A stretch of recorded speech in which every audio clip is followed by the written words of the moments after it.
ଆସ ଆମ ଗୁହାଳ ଦେଖିବା ବୁଲି ଦେଖିବା କେମିତି ହେଇଛି। ଗାଈ କାଳି ଗାଈ ଗୋଟେ, ନାଲି ଗାଈ ଗୋଟେ ଅଛି, ଆଉ ବାଛୁରୀ ଦୁଇଟା। ଦେଖନ୍ତୁ କେତେ ପରିଷ୍କାର ଅଛି, ତଳ ପୁରା ସଫା କରାହେଇଛି, ଫ୍ୟାନ୍ ବି ଲାଗୁଛି,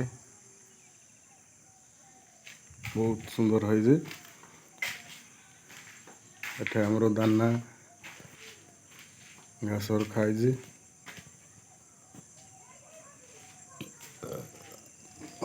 ବାନ୍ଧିବା ପାଇଁ ଦେଖ କେମିତି ଇଏ କରାହେଇଛି।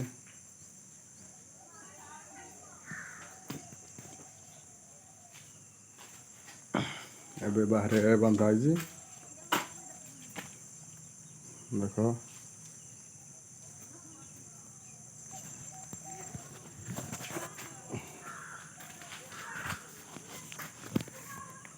ବହୁତ